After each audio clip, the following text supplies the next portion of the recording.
It's painful, KTM insider reveals agony of watching cage talent Pedro Acosta. A prodigy's spirit is being crushed by the very machine meant to carry him to glory. In a stunningly candid admission, KTM test rider Pol Espargaro has voiced a sentiment echoing through the MotoGP paddock. It is painful to watch a generational talent like Pedro Acosta be held back by an underperforming bike. As the 2025 season unfolds, 21-year-old Pedro Acosta has transformed into a paragon of consistency, a stark evolution from the rawness of his early days. His raw speed, now matched with newfound maturity, has seen him frequently battle at the front. The recent Malaysian Grand Prix was a prime example, where he fearlessly took on the factory Ducati of Francesco Bagnaia to clinch a second-place finish, his fourth podium of the season. Currently sitting fifth in the championship, the Spaniard has amassed nearly double the points of his own teammate, Brad Binder, the next best KTM rider. Yet, a victory, the ultimate validation of his immense talent, remains cruelly out of reach, a fact his critics relentlessly highlight. But for those who witness his daily struggle, the narrative is vastly different. Espargaro, who has a front-row seat to Acosta's development, delivered a bombshell assessment. It's painful to see. It's nice to see he's consistent, but it's painful to see that he's consistently out of the podium positions. He's much faster than this, Espargaro declared at Sepang. The words hung heavy with the implication of squandered potential. Espargaro didn't stop there, making a shocking claim that will send ripples through the sport. If on another bike, he would be winning races, but we cannot deliver this performance on our bike yet. The frustration is palpable.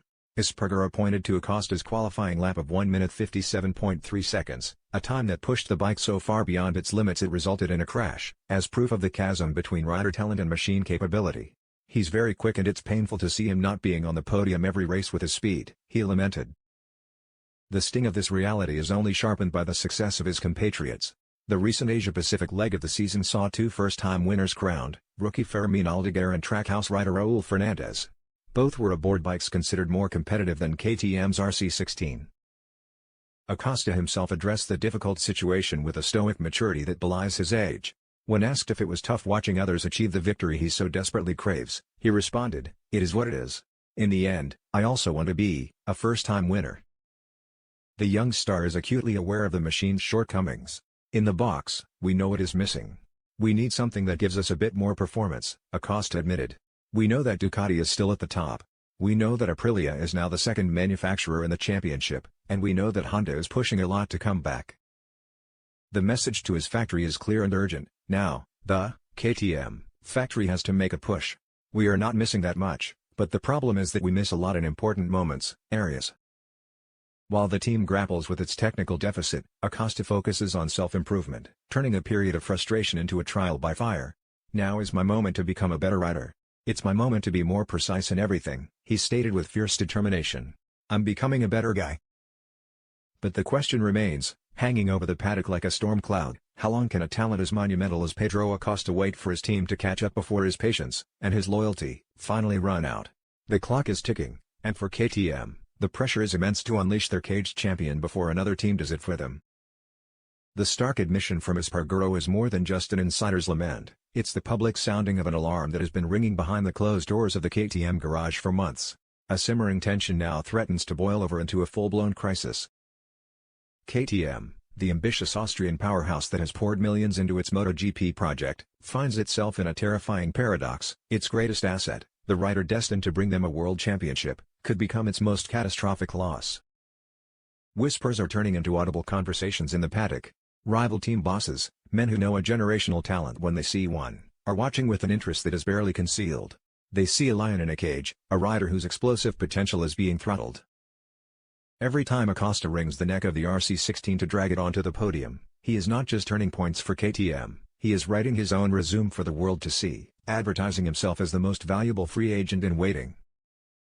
For Acosta, this moment represents a torturous crossroads. His loyalty to the brand that brought him into the premier class is undeniable. But loyalty does not win championships. As he watches his rivals stand on the top step of the podium, he faces a soul-crushing dilemma: trust in the promise of a better future with KTM, or acknowledge the brutal reality that his prime years are a finite resource, a currency too precious to waste on a machine that cannot match his ambition. His quest to become a better guy is a noble one, but even the best rider cannot defy the laws of physics. The gauntlet has now been thrown down, not by a rival, but from within KTM's own camp. The 2025 season is no longer just a race for points and podiums, it has become a frantic race against time. It is a battle for the soul of their project and for the loyalty of their chosen one. The engineers in motogp are not just working on bike development, they are working to save their future. The question is no longer if Pedro Acosta can win a MotoGP race, but on which machine he will do it. Will KTM rise to the occasion and deliver a bike worthy of its phenom, forging a dynasty for the ages? Or will they be forced to watch in agony as the history books are written by their star rider, draped in the victory colors of a rival? The world is watching. And Pedro Acosta is waiting.